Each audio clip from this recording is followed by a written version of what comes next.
Fala, meus seracianos! Esse é o podcast Seraci, o podcast de mistérios, curiosidades e conhecimento. Vamos iluminar sua alma, te levar para o céu ou para o inferno. Depende da sua interpretação. E o conhecimento de hoje será sobre seres da cultura egípcia. Eu sou Emerson. E eu sou o Douglas. E hoje vamos embarcar em uma jornada fascinante pelo panteão egípcio. Vamos entender as histórias de seres míticos que moldaram a espiritualidade e a vida cotidiana do Egito Antigo. Vamos conhecer Benu, o pássaro do renascimento, e Bastet, a deusa protetora com cabeça de leoa. E vamos desvendar também a figura do Taret, a deusa que protege a vida desde o início. E o enigmático Seporpartos, com sua aparência híbrida. Vamos explorar também Set Animal, o símbolo do caos e da desordem. E Sobek, o deus crocodilo das águas e da fertilidade. Por fim, confrontaremos a temida Amet, a devoradora de almas. E vamos lá entender mais sobre esses seres.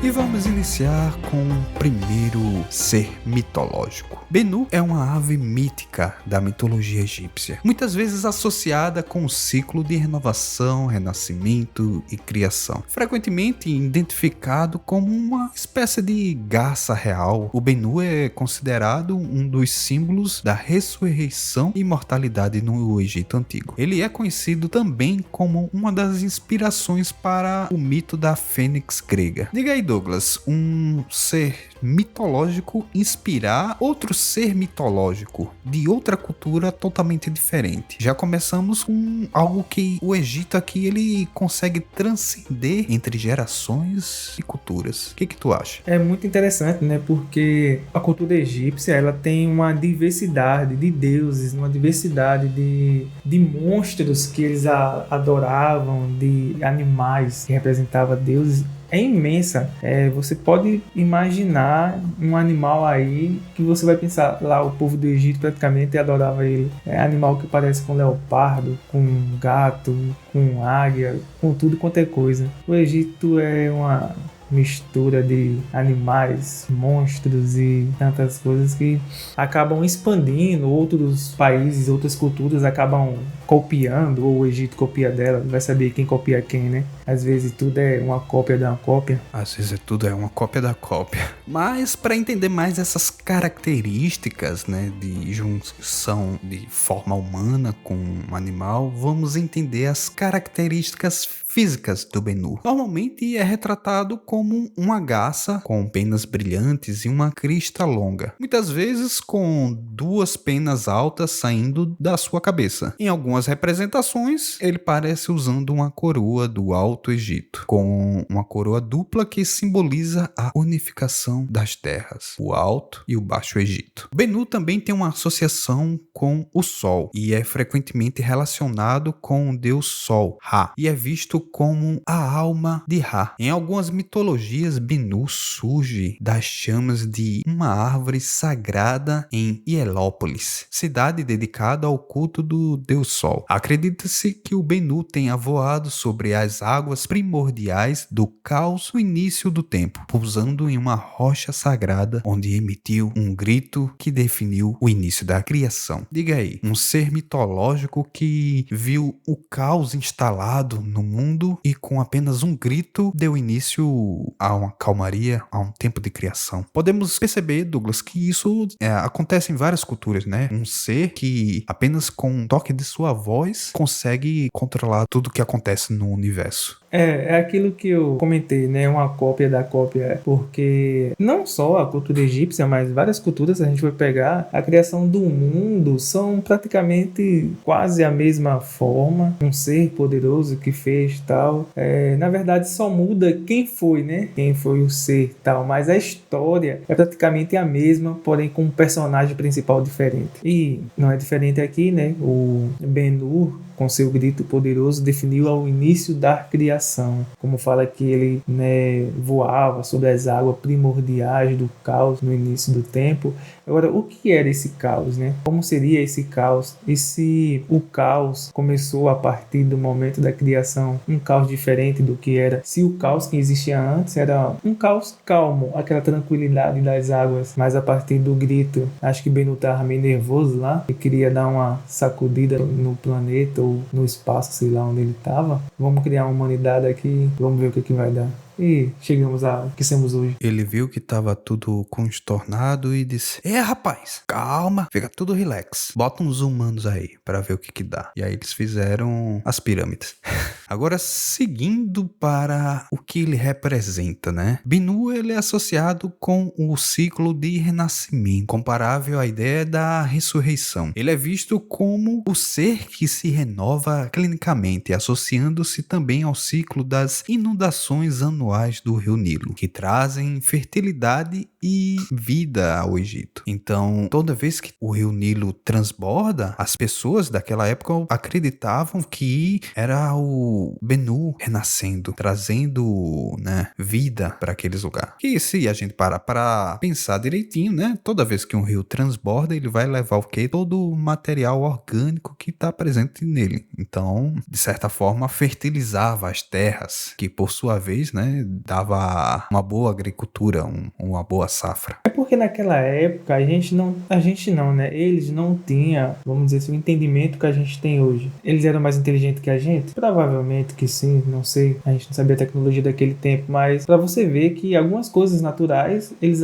aderiam como se fosse feito por algum ser espiritual, um deus. Igual essa questão do rio subia, enchia, não enchia e tal. E eles acrescentavam isso como se fosse um ciclo do Ben-Hur, da ressurreição e tal. Algo simples, um rio encheu, como você falou, a água foi, transbordou, passou por alguns lugares e levaram vida. Simples, mas para aquele povo, na forma que eles entendiam, que a percepção que ele tinha das coisas, para eles era deuses, né? O deus Ben-Hur, o ser da mitologia, que não é diferente em outras culturas, né? Que as pessoas sempre, a qualquer fenômeno da natureza, as pessoas aderiam como se fosse um deus que estivesse causando aquilo. Tá chovendo muito forte, tempestade, era tal deus. Tá caindo raio, era tal deus. Era como se eles não tinham uma forma de explicar aquilo normal, né? Vamos dizer assim, não, isso é algo natural, por causa disso e disso, é a fusão disso e disso que acontece isso. Então, como eles não tinham essa capacidade ainda, então eles preferiam, né? Era a forma mais fácil de entender, aderir isso a um poder, um mover de um deus. Bom, a história de Ben-Hur tem esses elementos, né? Comum com a história da Fênix, como eu citei logo no início. Pois disse que ele morre e renasce. Isso simbolizando uma eterna continuidade da vida. Segundo alguns mitos, Ben-Hur se incendeia após viver um longo período de tempo. E das suas próprias cinzas surge um novo Ben-Hur, repetindo o ciclo. Igualzinho como é a Fênix, né, que surge das próprias cinzas. E a ave Ben-Hur era venerada especialmente em Hierápolis, onde existia um santuário dedicado a ela. A sua imagem aparece em textos funerários, amuletos e decorações de tumbas, simbolizando a esperança da vida após a morte e a ressurreição do falecido no além. A imagem do Ben-Hur como uma ave do renascimento e renovação teve um impacto duradouro e pode ser vista como uma das inspirações para a mitologia da Fênix, que também renasce das suas próprias cinzas, presente na cultura grega e nos outros mitos ao redor do mundo. Quem copiou quem, Douglas? Aí é muito simples. Se a história do Ben-Hur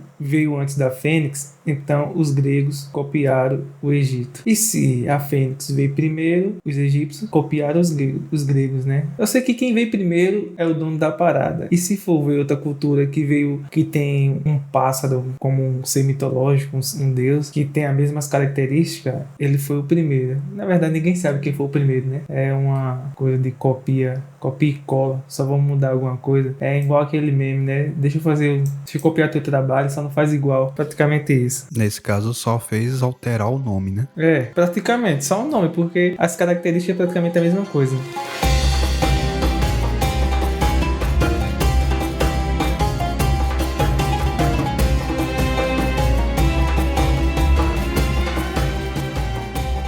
Dando continuidade a essa loucura dos seres do Egito, eu agora quero trazer para vocês sobre Bastet, conhecida também como Baster, que é uma das deusas mais populares e reverenciadas do panteão egípcio. Ela originalmente é uma deusa da guerra, com características ferozes. Ela foi gradualmente associada à proteção, fertilidade, amor, música e alegria, assumindo um papel de uma deusa guardiã, especialmente no lar. Bastet é frequentemente retratada como uma mulher com cabeça de gato ou simplesmente como uma gata. É interessante que sempre tem essa mistura, né, cara? Esses deuses no Egito sempre tem uma mistura de um animal com um ser humano, sempre é uma fascinação tão grande por essas coisas. Eu não sei o que é que se passou na cabeça daquele povo pra fazer essa fusão de algum animal com a pessoa e sei lá. O que tu acha? Eu acho que eles olhavam assim, né? Iam pra natureza e tal. Olha que animalzinho bonitinho, vamos domesticá-lo. Ah,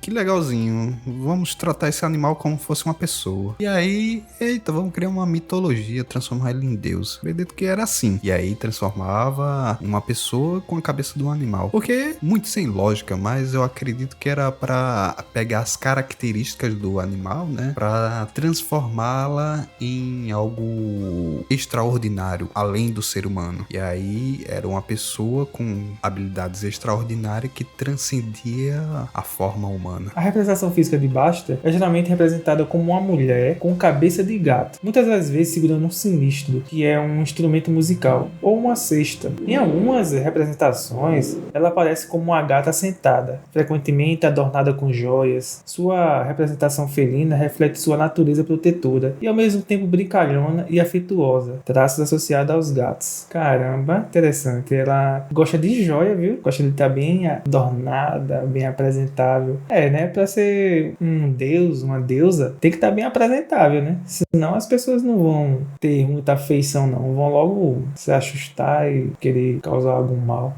Tem que pelo menos se mostrar algo superior, né? Então tem que mostrar o devido valor. Principalmente porque é uma gata. Então a gata tem que estar uma gata. Basta, ela também era considerada a deusa protetora do lar. Ela é muito reconhecida, né? Como uma protetora do lar, das mulheres. Ela também era vista como uma deusa da fertilidade e do nascimento. Ela abençoava muitas mulheres com vários filhos. Os gatos eram animais sagrados por causa de Baster, pois acreditavam que eles tinham o poder de afastar maus espíritos e proteger os lares de pragas. Essa crença existe até hoje. Você sabia disso? Não fazia ideia disso. Sim, eu já ouvi falar que tem um grupo de pessoas que acredita que os animais conseguem afastar os espíritos malignos da sua casa, que eles têm um sentido mais apurado e eles conseguem perceber quando tem um espírito maligno na sua casa, sei lá. Sabe quando o gato fica parado, olhando para um ponto fixamente, ou ele tá ali, do nada ele fica meio ariçado, meio tal. Segundo essas pessoas, acreditam que ele tá vendo algum espírito ali e tá, sei lá, recebendo contato do além. Já percebeu seus gatos olhando pro nada? E pensou, pra que gota ele tá olhando? Às vezes é o espírito do além. Rapaz, eu tenho 2 gatos. Até hoje eu não prestei atenção, não. Bom, pelo menos se eles afastam os espíritos maus da casa das pessoas. Eu tenho 2, né? Então já é alguma coisa, né? Pior é que não tem nada. Ao longo do tempo, teve várias transformações essa questão da lenda da Basta. Ela era adorada como a deusa leoa, associada ao sol e à guerra. Porém, durante um reino do Novo Egito, as suas características evoluíram e ela passou a ser retratada como uma deusa com cabeça de gato. Essa transição reflete uma mudança em seu papel, de uma deusa guerreira para uma figura mais maternal e protetora, enquanto sua natureza feroz ainda era reconhecida quando necessário. É tipo, vou me aposentar, eu era uma leoa muito brava, de guerra, disso, aquilo, tal. Com o tempo foi envelhecendo, chegou um tempo que tipo, vou ficar quieta. Aí, vamos dizer assim, diminuir um pouco as suas características ferozes, de brava, de guerreira, e para o animal, gato, que é mais sensível, mais dócil, mais tranquilo. Não tão tranquilo quando se sente ameaçado. E ela também, a Basta, ela tem umas associações com outros deuses, né? Ela é frequentemente associada a outras divindades felinas, como Sekhmet, uma deusa leoa, da guerra e destruição. Em alguns mitos, Basta e Sekhmet são vistas como aspectos opostos da mesma deusa. Basta representando a suavidade e proteção, enquanto Sekhmet simboliza a destruição e a vingança. A dualidade, aí, um do lado do outro. Por causa disso, desse mito, de toda essa reverência a ela, foi criado vários cultos, festivais. Ela era muito venerada, principalmente na cidade de Bubastis, no delta do Nilo, onde havia um grande templo dedicado a ela. Acredita-se que o festival de Basta, que ocorria anualmente em Bubastis, fosse um dos mais populares no Egito Antigo, marcado por grandes celebrações, música, dança e oferendas. Caramba, tinha um templo totalmente dedicado a Basta. Interessante. A capacidade, né? O ser humano, ele meio que busca algo para se apegar, ele tem que ter algo, então ele imagina, né? Cria seus deuses em suas mentes e acabam trazendo a representação do seu imaginário em desenhos, estátuas e por aí vai, e cria um templo para eles ir lá adorar eles. E o ser humano é muito complicado, cara. O que você acha? Que na sua solidão, na sua incapacidade de lidar com seus próprios problemas, ele tenta delegar a terceiros. Na sua incapacidade de contemplar si mesmo, ele necessita de criar algo além dele para, digamos, prestar cultos e adorações, né? Que no caso, os deuses egípcios eram literalmente criados entre eles, né? Dada a ideia de cada um, se criava um deus diferente com um propósito. Pois é. E a Basta, ela também tinha um alto cargo, viu? Ela era vista como uma protetora do faraó, especialmente em batalhas. Apesar de sua imagem gentil, acreditava-se que ela tinha um poder de se transformar em uma guerreira feroz para defender o faraó e o Egito contra seus inimigos e forças malignas. É aquilo, né? É dó, é mansa, mas na hora que a coisa apertar, meu amigo, já era. E Basta também, né, ela continua influenciando e o seu legado permanece popular na cultura moderna, muitas das vezes simbolizando o feminino, proteção e conexão com gatos. Os gatos continuam a ser vistos como criaturas especiais e respeitados por causa da sua associação com Basta. E eles desempenhavam um papel importante na vida cotidiana dos egípcios, ajudando a controlar pragas e protegendo colheitas de alimentos. Cara, diga aí, os gatos ganhou uma moral tão alta por causa da Basta que até hoje tem gatos que são tratados melhor que muitos humanos por aí, viu? Com certeza. E se você parar pra pensar, os gatos têm a moral até hoje porque eles são gatos. E se você parar pra pensar ainda por cima, eles não dominam o mundo porque não querem.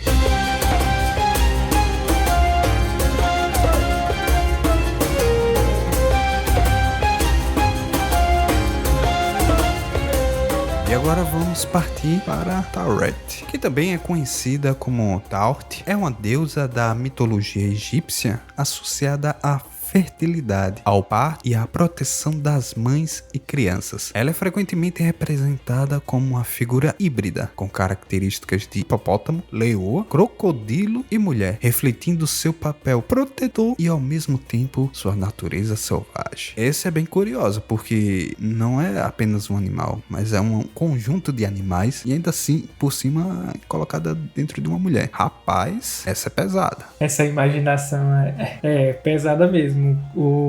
A pessoa que imaginou esse deus aí, cara, ela deu uma viajada. Será que ela caiu das pirâmides e bateu a cabeça? Porque, meu amigo, que misturada é essa, viu? Foi uma salada de fruta praticamente. E suas características físicas, né, como comentei no início, era uma figura híbrida, com corpo de hipopótamo, fêmea em pé, com seios pendentes, membros de leoa e uma cauda de crocodilo. Sua aparência combina elementos de animais conhecidos por sua força e ferocidade, simbolizando sua habilidade de proteger, especialmente durante o parto, que era visto um momento perigoso na vida das mulheres. Taweret também é amplamente conhecida como protetora das mulheres grávidas e das crianças. Ela era invocada durante o parto para garantir uma entrega segura e para proteger contra os maus espíritos ou forças malignas que pudessem ameaçar a mãe ou o bebê. Sua associação com o hipopótamo, um animal que é visto como um feroz protetor dos seus filhotes, reforça sua imagem como guardiã das crianças. E vai além da sua função como protetora das mulheres e crianças. Taweret também era considerada uma deusa da cura e da regeneração. Muitas vezes, amuletos com sua imagem eram usados para afastar o mal e garantir saúde e bem-estar. O seu papel protetor era tão significativo que os amuletos e as pequenas estátuas dela eram comuns em casas egípcias, especialmente em quartos de mulheres grávidas. Cara, que se você parar pra pensar, era um baita de um Frankenstein que servia pra tudo, viu? Praticamente, né? Porque, cara, protetora das crianças, das mulheres, protetora de tudo quanto envolvisse pessoas mais inofensivas, né? Crianças e mulheres, ela tava ali no meio pra proteger. Cara, eu tô tentando aqui imaginar o que se passou na cabeça da pessoa em criar um... Porque, tipo assim, criar um deus na sua imaginação, tipo, vou criar um deus que ele vai ser um leão, um ser humano com cabeça de leão ou algo assim, tal. Tem uma junção ali, mas, poxa, esse aqui, hipopótamo, jacaré, não... Foi muito longe. A pessoa que criou foi muito longe. Ela confesso, é muito criativa. Muito mesmo. Parabéns, viu? Se você estiver me ouvindo aí do além, parabéns. Viu um ornitorrinco e disse, não, vou fazer um deus com base nisso. Taweret era frequentemente associada a deidades relacionadas ao parto e à proteção como Bes, o deus anão da proteção e do parto. Em algumas mitologias, Taweret também é vista como uma deusa-mãe associada a Ra e outras divindades que representam a maternidade e o renascimento. Em certos contextos, Taweret também é associada à proteção dos mortos e o mundo subterrâneo. Sua figura aparece em túmulos e amuletos funerários, garantindo proteção ao falecido na jornada para o além, sugerindo sua função dupla de proteger tanto os vivos, tanto os mortos. Taweret não possuía templos dedicados exclusivamente a ela, mas era amplamente venerada em lares e em práticas cotidianas. O seu culto era doméstico e sua adoração estava enraizada na vida diária das pessoas comuns, especialmente mulheres. E desempenhou, um papel importante na vida cotidiana do Egito Antigo, especialmente, obviamente, por parte das mulheres. Sua imagem poderosa, combinando os traços de animais temidos e respeitados, simbolizavam a força necessária para proteger e garantir a vida durante os momentos mais vulneráveis. Essa imagem multifacetada de força e proteção fez com que ela fosse uma figura central e popular no panteão do Egito. E aí percebemos, né? A galera juntou todas as características, fez um deus, costurou. Eita, pronto, já temos aqui um que faz quase tudo, serve para quase tudo. Cara, eu acredito que quem pensou, né, nesse ser protetor das mulheres, no parto e tal, eu acredito que foi uma mulher. Eu acho que, tipo assim, ó, é o que me veio na mente agora. A pessoa que imaginou esse ser como protetor das mulheres no momento de parto e por aí vai, eu acho que essa mulher, ela meio que pegou as características de algumas mulheres, né, que são fortes, destemidas, protetoras e tal, e meio que tentou expressar em algo físico tudo isso que elas enxergavam nelas, né? mulheres fortes, protetoras, isso e aquilo. Ele tentou expressar isso fisicamente e resolveu pegar pedaços de animais que representavam o que ela queria passar, tipo jacaré, força, agilidade, sei lá, hipopótamo, entendeu? Então ela, tipo, a mulher forte, qual animal eu posso trazer para representar a força? O hipopótamo. A mulher feroz é isso, qual animal eu posso trazer? Leoa, entendeu? E assim ela foi e acabou criando essa deusa aí muito interessante. O que você acha desse raciocínio? É bem lógico, afinal, as mulheres, elas precisavam, né, criar algo que as protegessem. Afinal, elas ficavam grávidas, muitas mulheres morriam durante o parto, outras, né, por guerras e tudo mais, tal, perdiam seus filhos e precisavam de uma deusa aí que pudesse a proteger, fazendo o quê? Criando uma deusa justamente para essa utilidade aí.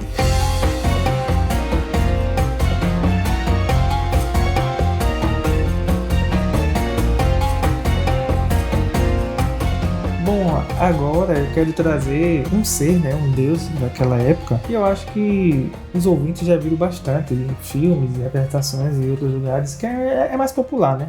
Eu acredito que é a Esfinge, que é uma criatura mitológica muito famosa na cultura egípcia, que ela é representada com o corpo de um leão, a cabeça de um ser humano. Geralmente, o faraó, na iconografia egípcia, a Esfinge é um símbolo de poder, proteção e sabedoria, frequentemente associada ao sol e ao faraó, que é retratado como uma figura de força e autoridade. Esse aí já é mais interessante, cara. Uma esfinge, um leão, cabeça de ser humano, tal. Não tem tanta aquela mistura, né? É aquilo que eu pensei agora, né? Eu volto a comentar. Naquele tempo, tinha guerras e por aí vai. Então, sempre tinha alguém que se destacava, né? Em alguma coisa. Então, as pessoas às vezes comparavam. Pô, aquele cara é muito forte. Ele tem a força de um leão. Ele tem a força do hipopótamo. E com o tempo, aquela pessoa foi criando fama, poder, guerra e tal. E as pessoas acabam tornando aquilo como se fosse um deus. Aí fala, ó, ele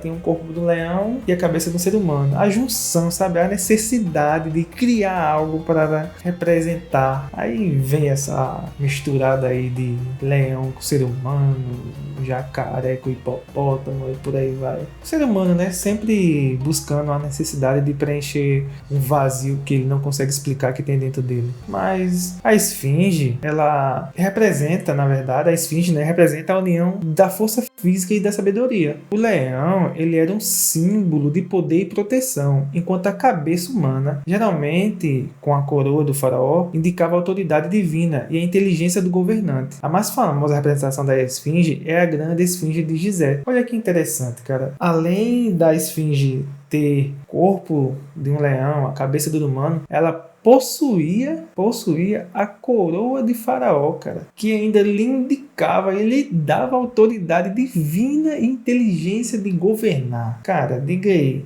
a esfinge era muito interessante. Vamos dizer, era interessante demais. Dentre esses que a gente já falou, eu acho que ela tem sido a mais interessante. O que você acha, meu amigo? Com certeza, porque era associado a um governante. Então, Faraó era, tipo, tido como quase um semideus aí, né? De tão poderoso que era. Poderia aí mandar e desmandar praticamente, sendo digno de culto e adorações e tal. E ter a esfinge como um símbolo do seu poder, poxa. A função e o propósito na mitologia egípcia é que as esfinges eram vistas como guardiãs sagradas, protegendo locais importantes como templos e túmulos. A grande esfinge de Gizé, por exemplo, acreditava-se que servia como a guardiã do plantor de Gizé, protegendo as pirâmides e as tumbas dos faraós. O seu olhar voltado para o horizonte e o alinhamento astronômico com o Sol reforça o seu papel simbólico como guardião divino em uma representação do poder de Faraó. Cara, diga aí, o cara partiu dessa para melhor, porém ficou um guardião protegendo o seu túmulo. Nada mais, nada menos que uma esfinge toda poderosa e com inteligência de governante e possuindo ainda a coroa de faraó lhe dando toda a autoridade. É muita moral, pô. É muita moral. Diga aí, além de ser comparado a quase um deus, ter esse próprio deus protegendo o seu túmulo. Cara, o faraó tinha moral, viu? Bom, alguns símbolos e iconografia representam que as esfinges são frequentemente encontradas em pares, flanqueados à entrada de templos ou santuários como guardiões sagradas. Ao longo da história, diferentes tipos de esfinge foram criadas, incluindo as esfinges com cabeças de carneiros, representando o deus Amon, e as esfinges com cabeça de falcões, associados a Horus, refletindo o secretismo religioso e a combinação de diferentes símbolos divinos. Olha, já estão querendo copiar a esfinge original.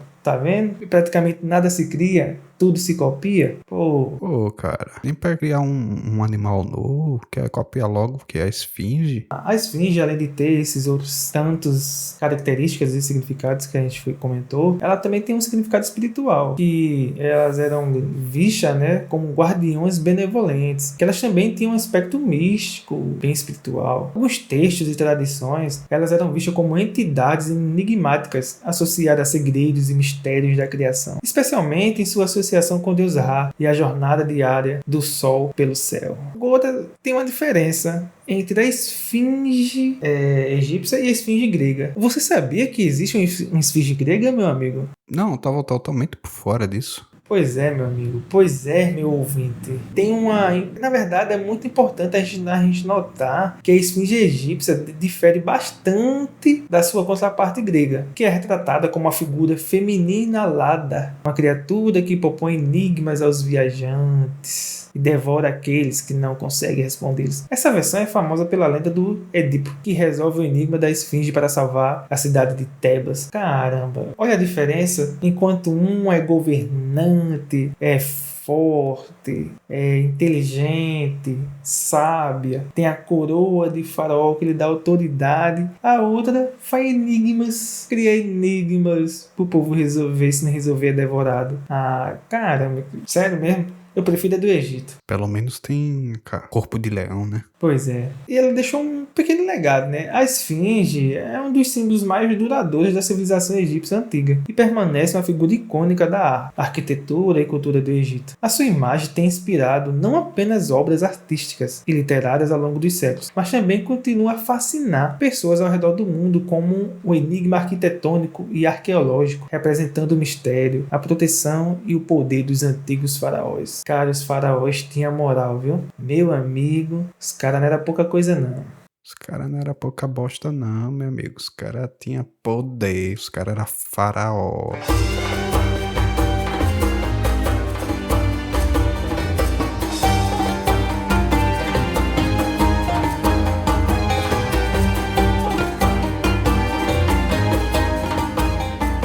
E agora, partindo para o grifo egípcio. É uma criatura mítica menos conhecida, mas ainda assim fascinante na iconografia do Egito Antigo. Diferente do grifo clássico da mitologia grega, que é representado como uma criatura com cabeça e as asas de águia e um corpo de um leão, o grifo egípcio possui algumas variações específicas em sua representação e simbolismo. O grifo é frequentemente representado como uma criatura com o corpo de um leão, asas de uma águia e em algumas versões com a cabeça de um falcão, refletindo sua ligação com Horus, o deus celeste. Em algumas representações ele pode aparecer com garras de águia e nos membros dianteiros simbolizando sua natureza predatória protetora. Como na maioria das culturas, o grifo egípcio é visto como um símbolo de poder, vigilância e proteção. Ele é uma figura híbrida que une a força do leão com a visão visão aguçada e o poder aéreo da águia ou falcão, conferindo-lhe uma função de guardião, especialmente contra inimigos visíveis e invisíveis. Essa criatura combina atributos de reis e deuses, sendo vista como um protetor contra o caos e a personificação da autoridade e da força. Diga aí, é um ser que mistura atributos tanto de reis e de deuses. É quase um ser supremo. Rapaz, esse aí,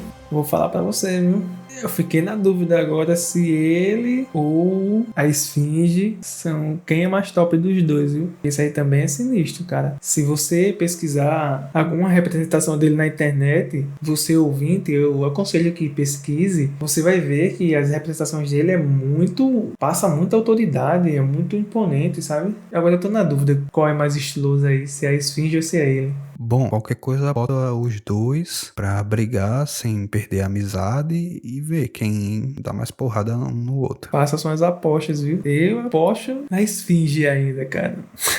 A Esfinge tem muita autoridade. E o grifo no Egito é frequentemente associado ao deus Horus, o deus falcão, que é o protetor do faraó e uma figura de luz e justiça. O grifo é visto como uma representação simbólica dos atributos de Horus, a força e o poder do leão e a acuidade visual do falcão. Também pode ser relacionado ao deus solar, Ra, que é frequentemente associado a aves de rapina, simbolizando o poder do sol e a sua capacidade de derrotar a escuridão. Já na parte da arte e iconografia egípcia, embora não seja tão comum quanto outras criaturas míticas egípcias, como a esfinge ou a serpente, o grifo aparece em várias obras de arte, incluindo pinturas, murais, relevos e objetos decorativos, como joias e cerâmica. Ele é, muitas vezes, retratado como um guardião em cenas de batalhas ou em contextos funerários, protegendo o falecido de forças malignas. E aqui a gente já percebe, né? São vários deuses aí que protegem o cara depois da morte. Então, se o cara morrer naquela época, né, tava bem protegido. Mas eu acho que não era qualquer um não, viu? O cara tem que ter muita moral pra um próprio Deus vir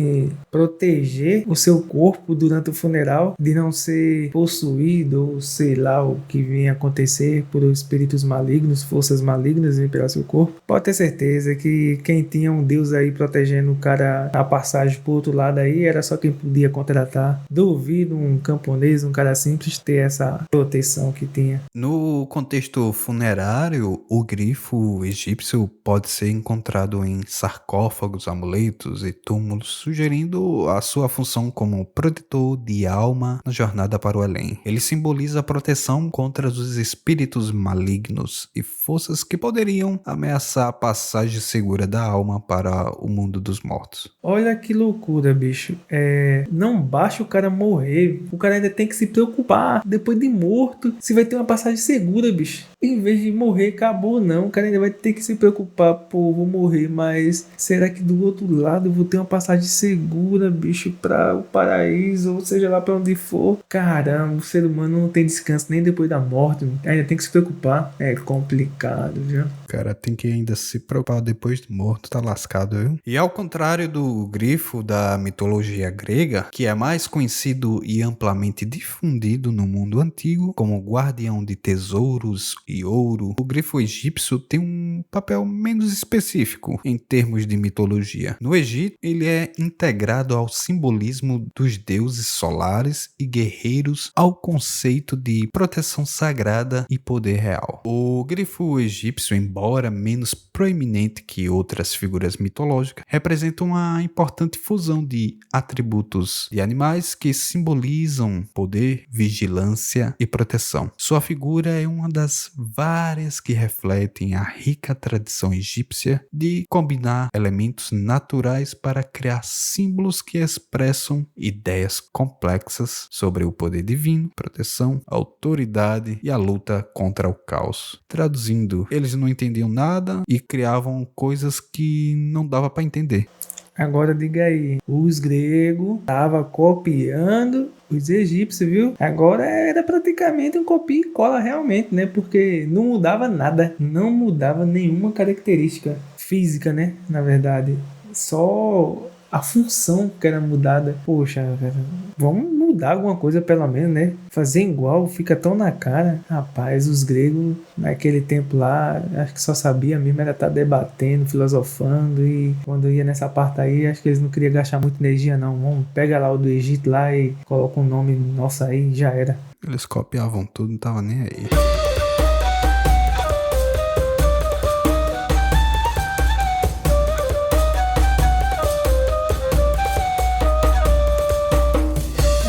Agora, dando continuidade, quero falar sobre um ser que são os Sepopardos. Eles são criaturas míticas da arte egípcia antiga, caracterizado por terem um corpo de um leopardo ou de um felino semelhante e um pescoço longo e serpentino, lembrando de uma serpente. O nome Sepopardo é uma combinação de serpente e leopardo, refletindo sua aparência híbrida e única. Cara, diga aí, não tenta imaginar um felino, um leopardo, com um pescoço longo como se fosse uma serpente. Cara, que viagem muito louca foi essa? Os caras estavam tudo drogado, viu? Usaram uma substância aí. Eita, vamos juntar uma serpente com um leopardo. Bicho, eu acho que o chá que eles tomaram, sei lá, o cogumelo tava meio estragado, viu? Pronto, a aparência física mesmo. Porque, tipo, poxa, os cepopardos, eles têm um corpo que se assemelha a grandes felinos. Como eu falei, leopardo ou leões. Mas com um pescoço extremamente longo e flexível, que lembra o corpo de uma cobra. Nessas representações artísticas, elas geralmente retratam ele, né, o cepopardo, com longos pescoços entrelaçados ou circulando de maneira serpentina, reforçando a dualidade de sua natureza felina e reptiliana. Diga aí, cara, um leopardo com um pescoço de cobra que... Olha, junta dois animais que são extremamente poderosos, um leopardo e uma cobra, bicho. Olha que mistura, cara. É muita imaginação. Os caras juntaram assim, vamos ver o que dá, né? Eu acho que aí o jogo do bicho naquela época ali rolava solto. Que eles sonhavam com um animal, às vezes sonhava com dois animais, aí tem que fazer, não, vamos juntar dois animais aqui e fazer um deus. O Sepopardo, ele é uma figura muito enigmática na iconografia egípcia. De modo geral, ele é visto como um símbolo de caos e desordem. A sua aparência híbrida, combinando o predador terrestre, que é a parte felina, e uma criatura reptiliana, que representa forças indomáveis e destrutivas. O oposto da ordem e da harmonia, que eram fundamentais para a sociedade egípcia, um conceito de Maet, a ordem cósmica. Tem alguns contextos históricos, né, que os Sepopardos são mais conhecidos pelas suas representações e objetos de arte pré-dinástica, especialmente na famosa paleta de Narmer, uma pedra esculpida usada para preparar cosmético. Na paleta, dois Sepopardos estão representados com pescoços alongados entrelaçados, criando uma forma circular ao redor de uma depressão central. A imagem pode simbolizar a união do Alto e Baixo Egito, do domínio do faraó Namer, com os Sepopardos representando forças opostas que estão sendo domadas ou controladas pelo novo governo unificado. É interessante, ouvinte, você dar uma pesquisada sobre essa paleta que é mencionada aqui, que mostra lá a imagem dos Sepopardos. É muito interessante. Eu aconselho você a pesquisar para você ver como está sendo essa representação desse animal, porque fica até um pouco meio embaraçado na mente você tentar imaginar um leopardo com pescoço de cobra, que é muito loucura. A função e alguns contextos, os Sepopardos frequentemente aparecem em cenas de batalha ou de controle, simbolizando forças caóticas que os governantes ou divindades egípcias precisam subjugar para manter a ordem. Eles representam os perigos que vêm do exterior, das terras além das fronteiras civilizadas do Egito, refletindo o papel do faraó como protetor do mundo, ordenando contra ameaças do caos. Agora, eles têm bastante influência e presença em outras culturas, viu? Embora a sua imagem, seja claramente egípcia, criaturas semelhantes ao Sepopardo aparecem na arte de outras civilizações antigas, como na Mesopotâmia. Isso sugere que o conceito de criaturas híbridas que representam caos e desordem era uma ideia comum no mundo antigo. Em muitas muitas dessas culturas, criaturas híbridas simbolizavam forças que precisam ser controladas para que a ordem possa prevalecer. Cara, você vê que é aquilo, pô, é um copia e cola de várias culturas. Copia e cola, vamos lá, tal. Caramba, ninguém criou nada novo. Pois é, os caras simplesmente dizem, não, pega aquilo ali que já existe e vamos adaptar aqui pra nossa realidade e vida que segue. Cara, nem para criar, vamos supor, sei lá, deixa eu ver cita aí um animal. Rapaz, bicho, um cavalo. Eu não lembro, não citou nenhum cavalo aí até agora. Um cavalo, aí, bota um cavalo. Não tem um cavalo, rapaz. Cavalo representa força, bicho. Um cavalo com a coruja. Visão noturna, meu amigo. Diga aí. Não, os caras fazem o quê? Não, bota um leopardo com a cobra. Vai dar certo. Vai dar certo. Confia.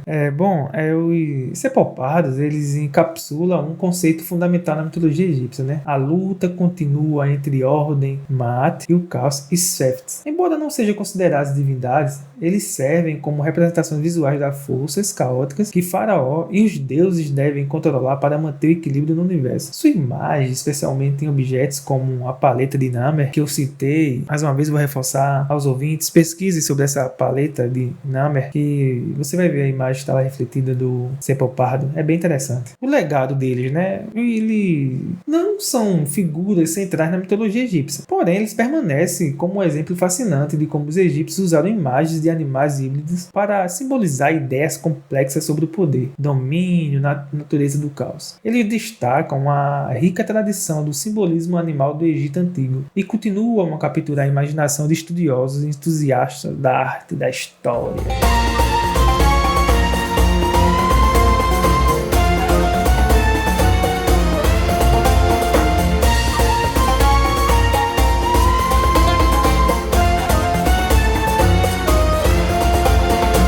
E agora vamos entender mais sobre Seth Animal, também conhecido como Animal de Seth. É uma criatura mítica da mitologia egípcia associada ao deus Seth, ou Seth, uma das divindades mais complexas e enigmáticas do panteão egípcio. Este animal é um símbolo exclusivo e de mistério que representa o próprio Seth, o deus do caos, das tempestades, do deserto e das forças destrutivas. A sua aparência física é de uma criatura bastante única e não corresponde a nenhum animal conhecido da fauna egípcia ou global. Ele é geralmente descrito como um quadrúpede, como um corpo esguio, orelhas retas e pontiagudas, cauda bifurcada e nariz longo e curvado. Suas patas são frequentemente representadas como cascos ou pés alongados, e sua cauda pode ter uma forma incomum, às vezes bifurcada ou levantada em uma curva característica. O Seth animal é um símbolo ambíguo que representa o deus Seth, uma das divindades associada ao caos, à confusão, ao deserto, às tempestades e alguns mitos, à violência e ao mal. Seth é uma figura dual, tanto protetor quanto adversário, dependendo do contexto mitológico. Seth animal reflete essa ambivalência, sendo tanto símbolo de destruição e desordem, quanto de poder e proteção ao tempos de crise. Diga aí, um animal que ele representa um deus que tem uma certa dualidade. Ele protege, mas também destrói. Cara, é um animal bem bipolar, não acha, Douglas? É um animal bem interessante e vamos destacar, né, que de todos que a gente já falou aqui, já apresentou, esse é o único que não é um híbrido. Pelo menos a descrição não demonstra que ele é um híbrido, né? É uma junção de vários animais. Não, fala que ele é um animal único. Ele é daquele jeito, não teve uma mistura de jacaré com um elefante, com não sei o que lá. Não, ele é único. Ele é, vamos dizer assim, é exclusivo, representando o caos, a ordem, a bagunça toda. É aquilo, né? Vai depender do humor do seu dono e dele. É bom sempre pegar ele de bom humor, né? Se é que existe, vai saber. Se você pesquisar pelo Seth animal, você vai perceber que parece muito com um cachorro meio deformado, com algumas características bem únicas, mas ainda assim mais chega próximo a um cachorro modificado. Mas ainda assim é bastante original, afinal o que a gente vê é os outros seres ser uma mistura, né, de humano com um animal em si. Sim, pô, ele é tipo um cachorro melhorado, vamos dizer assim. Um cachorro bombado, tomou asteroide demais, aí ficou muito forte, ficou diferente. Não se sabe ao certo que animal específico o Seth animal deveria representar, apesar que ele lembra bastante um cachorro. Essa ambiguidade pode ser intencional, reforçando o caráter imprevisível e caótico do Seth. Algumas teorias sugerem que ele pode ser uma criatura mitológica inventada ou um animal extinto, enquanto outros tentam ligá-lo a uma espécie conhecida, como o asno, o antílope, o cão de caça egípcio ou mesmo uma hiena. No entanto, nenhuma correspondência exata foi encontrada, o que apenas aumenta o mistério em torno do Seth animal. Na mitologia egípcia, Seth é o deus das forças caóticas e imprevisíveis, frequentemente em oposição a Osíris e Horus, que representam a força e a justiça. Ele é conhecido por matar seu irmão Osíris por lutar contra Horus em uma série de mitos. Apesar de seu papel como uma divindade caótica, Seth também é um deus necessário no panteão, pois representa forças que, embora destrutivas, são partes essenciais do equilíbrio universal. E o seu animal, como representação dele, carrega essa mesma dualidade. Diga aí, é como se fosse o yin, o yang, o bem, o mal, para ter o ponto de equilíbrio. E o Set animal, parece que ele é uma extensão do Deus Set, né? Uma extensão dele, vamos dizer assim, uma outra manifestação do seu poder, porque ele, em questão de força, de representação de certas coisas, é igualzinho ao seu dono, vamos dizer assim, praticamente. Então acredito que seja uma extensão dele, uma manifestação do poder dele através desse animal único. Set animal aparece em muitos contextos da arte egípcia, incluindo estátuas, relevos, amuletos, ideógrafos. Sua forma característica serve como um ideograma para o nome Set, aparecendo em textos religiosos, funerários e monumentos. Set também era representado como um homem com a cabeça do Set animal, enfatizando sua conexão única com essa criatura muito misteriosa. Set era venerado especialmente em algumas regiões do Egito, como Ombos e Avares. E durante certos períodos, ele foi considerado como um deus protetor,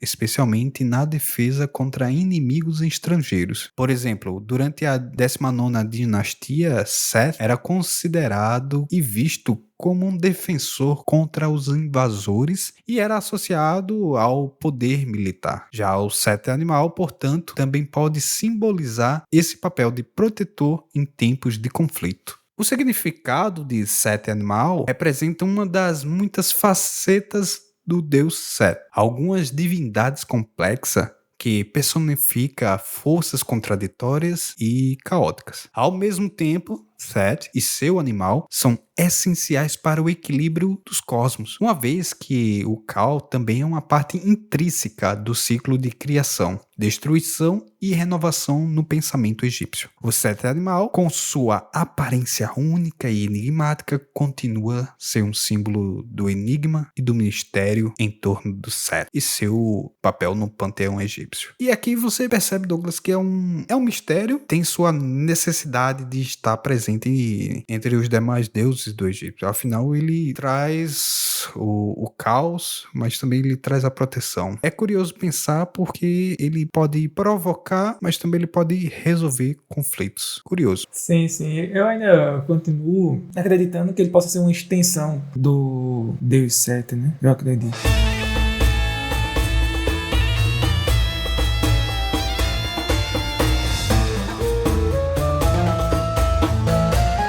Bom, dando continuidade a mais um ser, né, dessa grande mitologia egípcia, vamos falar de Sobek. Sobek, ele é um deus crocodilo da mitologia egípcia. Ele é muito associado às águas, fertilidade, força e proteção. Ele é frequentemente representado como um homem com cabeça de um crocodilo, ou em algumas representações, como um crocodilo completo, como uma divindade que incorpora tanto o poder criativo quanto o poder destrutivo no rio Nilo. Sobek desempenha um papel multifacetado na religião e cultura do Egito Antigo.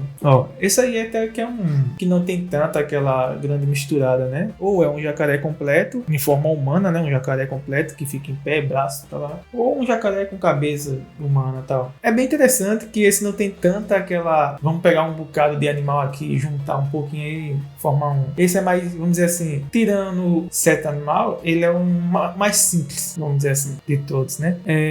Sobek, ele é mais comumente representado como um homem com a cabeça de um crocodilo. Ele é representado frequentemente usando uma coroa de plumas com um disco solar, ou como um crocodilo completo adornado com joias. Olha, ele gosta de joia. Esta aparência simboliza sua natureza dual, tanto como uma força destrutiva quanto protetora. Os crocodilos eram temidos e reverenciados no Antigo Egito, e a escolha dessa forma para Sobek enfatiza seu poder e ferocidade. Olha que interessante, cara. Trazer algo que a gente possa se apegar para resolver nossos problemas, a gente pedir uma ajuda e tal, e vamos criar, ou eu ali, um jacaré, talvez aquele jacaré mais antigo do rio lá, forte e tal.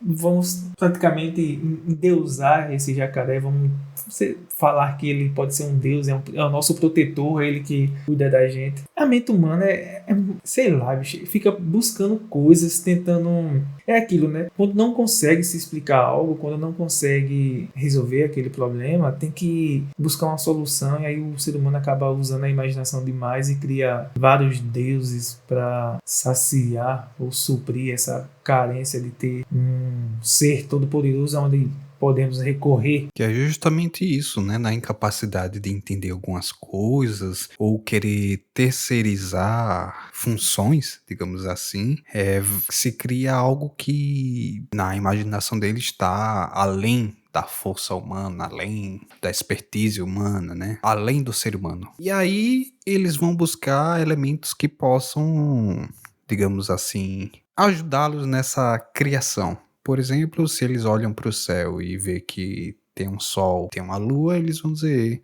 são seres que nos ajudam a nos manter vivos, então são deuses. E aí, nesse caso, a galera vai olhar para um jacaré e vai dizer, acho que ele é um deus. Pois é. Sobek também, ele é muito associado ao deus das águas e fertilidade. Ele é muito associado também à questão do rio Nilo, que era a principal fonte de vida e fertilidade para o Egito. O Nilo trazia a lama fértil que permitia a agricultura e era muito essencial para a sobrevivência da civilização egípcia. Como o deus das águas, Sobek era responsável por garantir o fluxo do Nilo e, portanto, a prosperidade e fertilidade da terra. Ele era invocado para proteger contra inundações excessivas ou secas. Cara, pensa aí, né? Vamos viajar para aquele tempo. Às vezes, tipo, esse rio corria naturalmente, trazendo suas coisas, seus minerais e tal. Às vezes podia ter alguma coisa, saqueadores, blá blá blá. E naquele rio tem um jacaré enorme que pegava esses caras, que às vezes aparecia, sumia. E as pessoas começaram a associar esse jacaré a um deus que aparecia para proteger o rio, para deixar o rio na sua continuidade, sem ninguém atrapalhar e tal. Já parou para pensar, bicho, se foi assim? Com certeza, e ainda por cima, quando tinha as cheias do Rio Nilo, como eu falei anteriormente, levava todo o sedimento, né, com fertilização e tudo mais, que adubava a terra, e aí se conseguia plantar e ter, né, os alimentos ali. E aí eles associavam que era o jacaré que, tipo, fazia o rio transbordar. Pois é. E Sobek também, ele, além de ser o protetor do rio Nilo, ele era protetor dos faraós e um deus guerreiro. A sua força e ferocidade, como um crocodilo, eram qualidades desejadas em combate e governança. Os faraós, por vezes, associavam Sobek para obter proteção divina e força. Em algumas representações, ele é retratado acompanhando o faraó em batalhas, ajudando a subjugar os inimigos e proteger o Egito. Diga aí, cara, eu vou falar para você. Umas pessoas que tinham moral eram os faraós, viu? Os caras tinham moral. Depois da morte, tinha um Deus que ia proteger ele na passagem pro outro lado. Vivo, tinha Deus que ia pra guerra com os caras. Não, os caras tinham moral demais, pô. Tá louco. Era poderoso, viu? Porque imagina só, você tem um Deus que lhe protege enquanto é vivo e tem outro que lhe protege na morte e lhe ajuda a atravessar o além. Poxa. Pois é, cara, e não só proteger, mas como se submeter a uma ordem de um ser humano, cara. Diga aí. Um Deus se submeter à ordem de um ser humano. O ser humano era... Esse faraó era o quê? Mais que um deus, né? Pra conseguir mandar nos deuses. Sobek também ele era associado ao deus Sol, Ra, especialmente durante o Império Médio. Quando sua importância cresceu, ele passou a ser identificado como Sobek-Ra, uma combinação que refletia tanto o poder solar de Ra quanto a força aquática e fértil de Sobek. Essa fusão de divindades ilustra a complexidade do panteão egípcio, onde muitas características diferentes dos deuses podem se fundir para criar novas entidades divinas. Diga aí, cara, fizeram uma fusão dos deuses. Uma fusão é Dragon Ball, é a fusão do Goku e o Vegeta, é aqui a fusão de Ra com Sobek, que deu Sobek-Ra. Rapaz, aí, os caras tinham uma imaginação muito, mas muito fértil. Não bastava imaginar criar esses deuses multifacetados com cabeça de homem, corpo de jacaré, braço de leão e por aí vai. Os caras ainda pensou, vamos deixar isso mais interessante. Vamos fazer uma fusão deles. Ser humano. Ser humano é muito complexo. Os caras invocavam os deuses lá, depois jogavam uma carta da polimerização e fundia. Pois é. E esse Sobek, ele era tão importante porque ele também tinha uma relação com o mundo subterrâneo. Porque ele tinha uma conexão com esse mundo subterrâneo. Como o Deus Crocodilo, ele era visto como uma divindade que ajudava a guiar e proteger os mortos em sua jornada para o além. Especialmente devido ao seu habitat natural, nos rios e pântanos, que simbolizava a transição entre a vida e a morte. O cara tinha trabalho, viu? Muito trabalho. Cuidava do Rio Nilo, fertilidade, ia para a guerra com o faraó e ainda ia cuidar das almas na sua transição para a vida após a morte. Ele não ficava parado não, viu? Diga aí, o cara era o bichão mesmo, viu? O cara era um faz tudo e ainda por cima tem que ajudar o cara depois que ele morresse. Pois é, pô. E além disso, Sobek, ele era amplamente venerado em várias partes do Egito, especialmente em Fayum, Combon e Crocodilópolis, a cidade de Shedet, que era o centro principal do seu culto. Em Crocodilópolis, os crocodilos eram sagrados, chamados de Petsuchos. Eram criados no templo de Sobek, adornados com joias e tratados com grande reverência. Após a sua morte, esses crocodilos eles eram mumificados e enterrados com honra. Não, Sobek tinha moral, pô. Além de ele ter moral, além de ele ser o cara, ele representava a sua galera, pô. Porque a sua galera, os outros jacarés, os outros crocodilos abaixo dele tinham regalia, pô.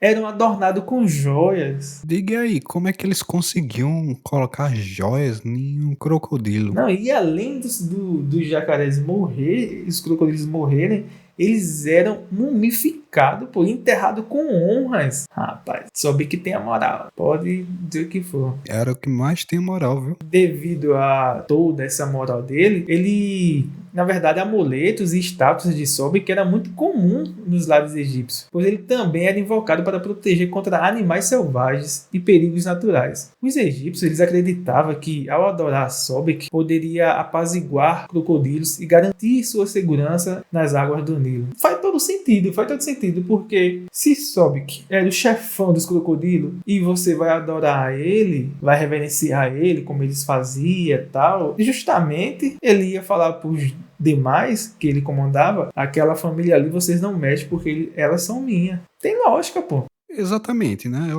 Ó, mexa não, viu? Família minha aí, viu? Se mexer, tá ligado, coisa pega. E naquele tempo, pô, tinha muitas festas dedicadas a Sobek. Os egípcios realizavam procissões de barcos, oferendas de alimentos e rituais destinados a invocar a proteção do deus e garantir a fertilidade das terras. Sobek ele desempenhou um papel muito importante na mitologia e na religião egípcia, refletindo a sua natureza multifacetada, das forças naturais com as quais os egípcios conviviam diariamente. Ele era simultaneamente um símbolo de força, fertilidade, proteção e de perigo e destruição também. Características que fazia dele uma figura poderosa e complexa. A adoração de Sobek também destaca o respeito e temor que os egípcios tinham pelos crocodilos, animais que dominavam as águas do Nilo, e representava a imprevisibilidade e poder das forças naturais. Pode dizer o que for, viu? De todos que a gente falou, até agora Sobek é o mais respeitado. Mexa com Sobek para ver se você não é engolido.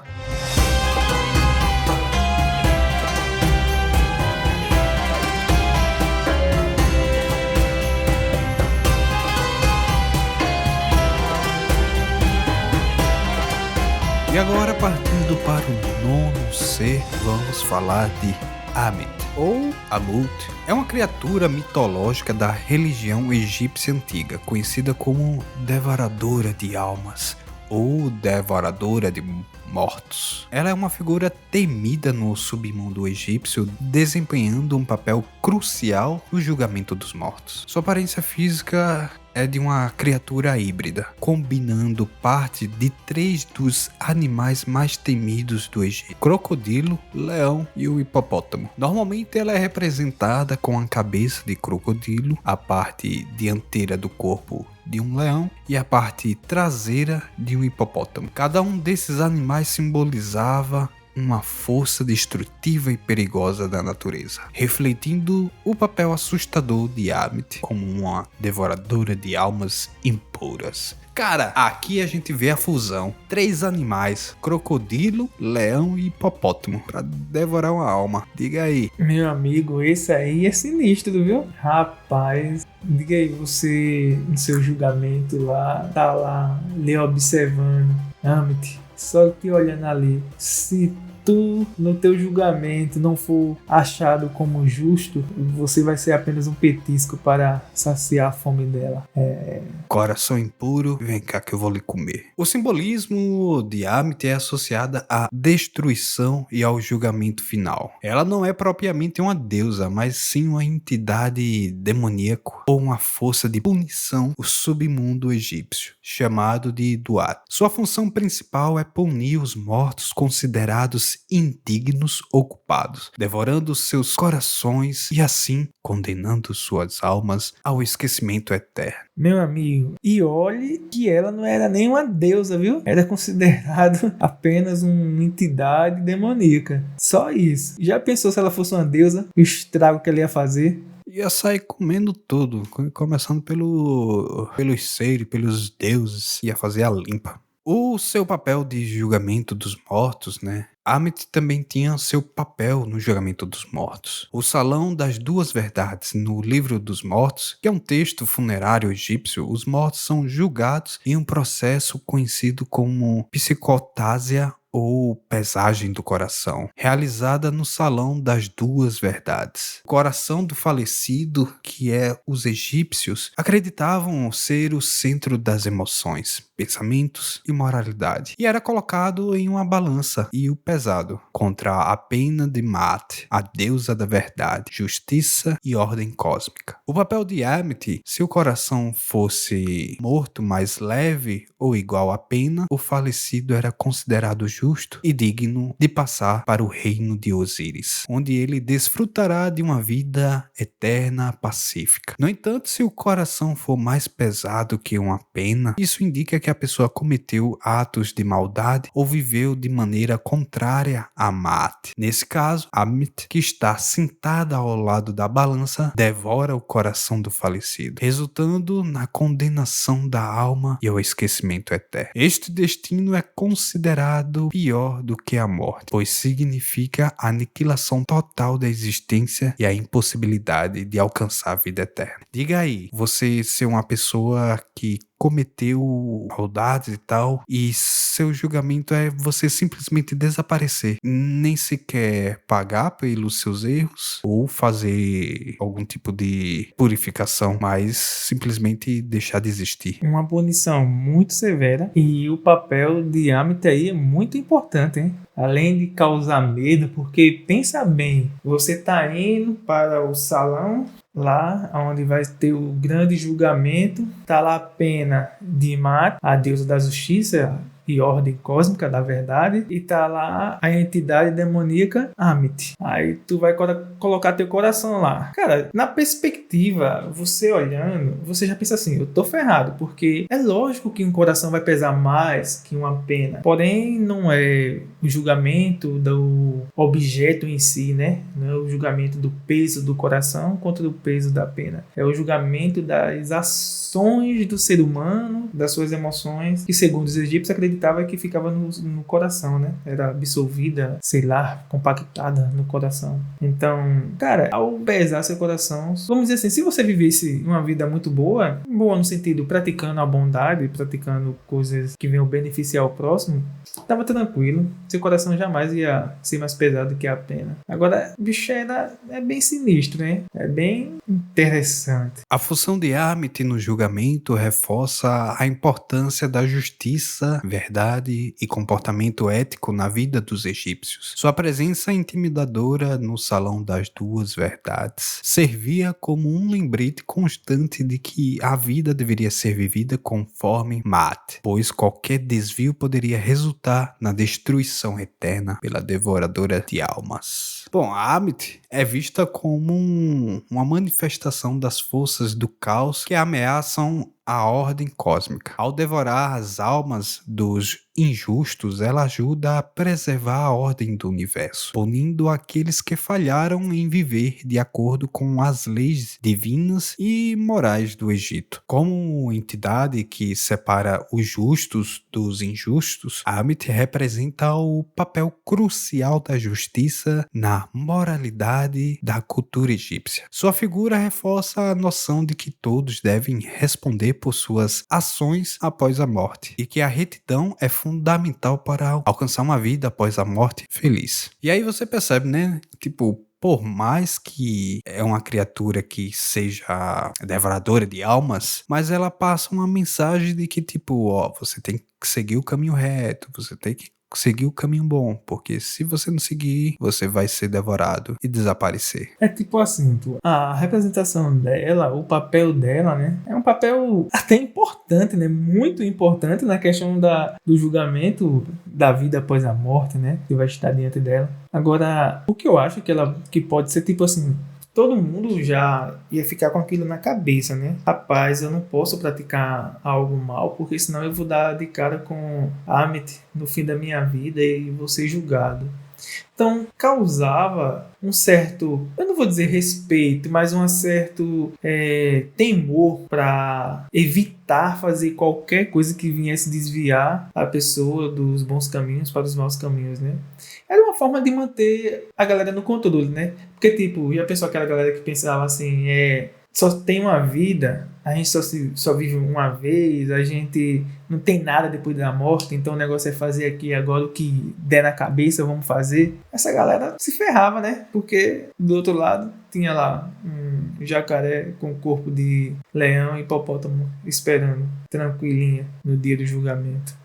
Amit também é frequentemente retratada em murais, papiros que ilustram o livro dos mortos ou cenas do julgamento no submundo. Sua imagem geralmente aparece ao lado de Anubis, o deus da mumificação e protetor dos mortos, que conduz o processo de pesagem do coração, e de Thoth, o deus da sabedoria e escriba dos deuses, que registra o resultado do julgamento. Apesar de não ser uma deusa adorada, Amit também ocupa um papel importante na mitologia egípcia, como uma força de justiça punitiva. Sua figura é representada a ameaça do caos e da destruição, mas também reforça a importância da justiça, da verdade e da ordem, que eram valores centrais na sociedade egípcia. Ela também é uma das poucas figuras do panteão egípcio diretamente associada ao conceito de punição e é frequentemente usada para lembrar que há consequências para o comportamento humano, tanto em vida quanto após a morte. Querendo ou não, ela tem um papel muito importante no equilíbrio das coisas lá na cultura egípcia. Muito importante mesmo.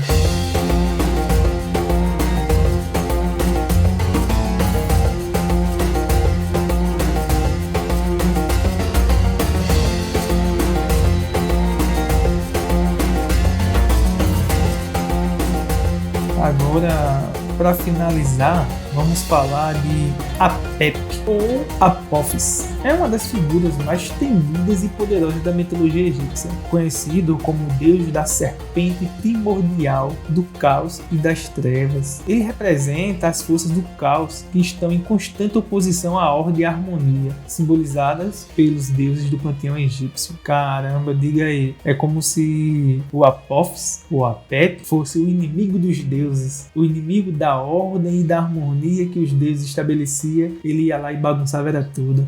Diga aí, tá tudo certinho lá, chegam pra avacalhar tudo e destruir tudo. Ia ter muita coragem, viu, para enfrentar os deuses do panteão. Esse aí só quer ver o pau torando. Apep é frequentemente retratado, né, como uma gigantesca serpente ou um dragão, refletindo seu papel como uma entidade primordial associada ao caos e à escuridão. Em algumas representações, ele pode aparecer como uma serpente de corpo inteiro, enquanto em outras é mostrada apenas como uma parte do corpo, enfatizando seu papel destrutivo e ameaçador. Rapaz, esse aí era sinistro, viu? Esse não queria saber de conversa não, só queria chegar lá, vai, bora, chega, dá o murro, vai. Pois é, pô, o cara era a entidade primordial associada ao caos e à escuridão. Não é pouca coisa não, viu? Bom, a Pepe, ela sendo a personificação do caos, escuridão e desordem, que se opõe à ordem e harmonia representada pelos deuses egípcios. Ele é visto como uma ameaça constante à criação e ao cosmos, especialmente ao deus Ra, que é a figura central na luta contra o caos e a escuridão. A Pepe representa as forças destrutivas que tentam desestabilizar o mundo e retornar ao estado primordial do caos. Diga aí, será que era sinistro? Demais, o cara era simplesmente o suprassumo da desordem, do caos, e eu não queria saber não, queria mandar em tudo, queria que fosse, quem fosse peitar ele fosse destruído. O cara tinha muita moral, pô. Ele era constante, ele era uma ameaça constante à criação do cosmos, especialmente ao deus do sol, Ra. O cara batia de frente com o Ra, bicho. Diga aí. Ele não queria saber não, ele disse, você criou o sol, representa o sol, beleza, eu desço você na porrada. Bicho, a Pepe, ele era tão sinistro que na mitologia egípcia, ele era retratado, né, que existia uma batalha diária contra Ra, o deus sol. Ra, que viaja pelo céu durante o dia e pelo submundo durante a noite, enfrenta a Pepe em sua jornada noturna pelo Duar, o reino dos mortos. A Pepe tenta engolir o barco de Ra, trazendo escuridão e caos ao mundo. A luta entre Ra e a Pepe é uma metáfora para a luta eterna entre ordem e caos, luz e escuridão. Os egípcios acreditavam que ao derrotar a Pepe, Ra garantia o ciclo diário do sol e a continuidade da ordem cósmica. Diga aí, todo dia o cara tentava ferrar Ra, todo dia ele tentava vencer Ra na batalha, todo dia ele tentava trazer a escuridão e o caos ao mundo, cara. O bicho era sinistro e persistente, viu? Tá doido, mano. Diga aí, todo dia você batalhar para que o sol nasça sempre às 6 horas da manhã. E o cara era cabuloso, queria trazer a escuridão e o caos do mundo. Só que, felizmente, né, ele perdia todas as vezes para Ra. Ra era bom de luta, hein? Bom de briga. Ele chegava aí, ganhei. Pois a Pepe, ele era uma figura muito importante em rituais e práticas mágicas que visavam proteger a ordem e a harmonia cósmica. Cara, que ordem e harmonia cósmica ele ia proteger? Ele queria era bagunça, mano. Os sacerdotes e magos egípcios realizavam cerimônias para afastar a Pepe e suas forças, muitas vezes usando encantamentos, amuletos e figuras simbólicas para combater seu impacto destrutivo. Representações de Apep em amuletos e textos mágicos serviam para proteger os vivos e os mortos das forças do caos. Todo mundo tinha medo do cara, né? Mas também, quem é que não vai ter? Um cara que batia de frente todos os dias contra o deus Ra, um dos mais poderosos na cultura egípcia, tem que ter medo mesmo. E embora assim a Pepe não esteja, né, diretamente associada ao julgamento dos mortos, a sua presença no submundo e a sua oposição a Ra implicam em uma relação indireta à manutenção da ordem cósmica e à proteção do mundo dos mortos. Seu papel como força de caos reforça a importância da justiça e da ordem na vida após a morte. Uma das almas deve ser protegida de suas influências destrutivas. O cara, além de querer atormentar o mundo dos vivos, queria atormentar o mundo dos mortos. Diga isso, o cara não era cabuloso. Se com os vivos ele já aborrecia, com os mortos era mais fácil ainda. Então ele não queria nem saber. Quero botar caos em tudo. Pois a Pepe, ele era frequentemente representado em arte como uma grande serpente, muitas das vezes em combate com o barco solar de Ra. Essas representações ilustram a batalha eterna entre forças da ordem e do caos. Em algumas imagens ele pode ser mostrado com um corpo alongado, serpenteando ao redor do barco solar ou tentando engolir o Deus Sol. O cara era sinistro, meu amigo. Ele queria engolir logo o Sol de uma vez, o Deus Sol. Não queria nem saber. Engolir e comeu já era. Lá ele. Mas ele queria fazer isso. Bom, o simbolismo cultural sobre a Pepe, né? A força do caos, ele simboliza, como a gente comentou, a constante ameaça da destruição da ordem cósmica, da harmonia. Tá tudo bom, tudo bonitinho, tudo lindo. A Pepe queria o quê? Eu vou tacar fogo, vou quebrar tudo, porque o negócio aqui é caos, é desordem. O cara era praticamente um malandro, meu amigo, que queria só bagunça. Cara, lá o povo trabalhando tudo certinho, ele não. Tem que ter doideira, mete caos aí. Ainda bem que Ra se opôs a ele, né? E continuou se opondo sempre, de eternidade a eternidades. Ra enfrentava ele e sempre vencia. Pelo menos é o que diz a história, né? Os mitos que dizem, vai saber, vai que ele ganhou. Porque eu não vejo nenhuma ordem, não vejo nenhuma harmonia. Só vejo bagunça, guerra, destruição, desigualdade, por aí vai. Cadê a ordem nisso? Cadê a harmonia? Se a gente for olhar para a natureza, tá mais quente, tá mais frio, é furacão, é terremoto, é tsunami, é tudo. Cadê a ordem? E se Ra perdeu a luta e a Pepe tá fazendo essa bagunça no mundo todo? Será? Virou bagunça, então eu acho que quem perdeu foi Ra, viu? Pois é. O legado, né, de a Pepe é que ele, pra você ver, ele era tão cabuloso que praticamente o cara tentava causar desordem no mundo dos vivos. Tentava causar desordem no mundo dos mortos, bicho. Nem os mortos o cara queria deixar em paz. O cara não se contentava em atrapalhar, em causar bagunça no mundo dos vivos, mas queria ir também no mundo dos mortos. O bicho era cabuloso, meu. Esse era cabuloso. Esse aí merecia mesmo apanhar, viu? Deitar ele na porrada.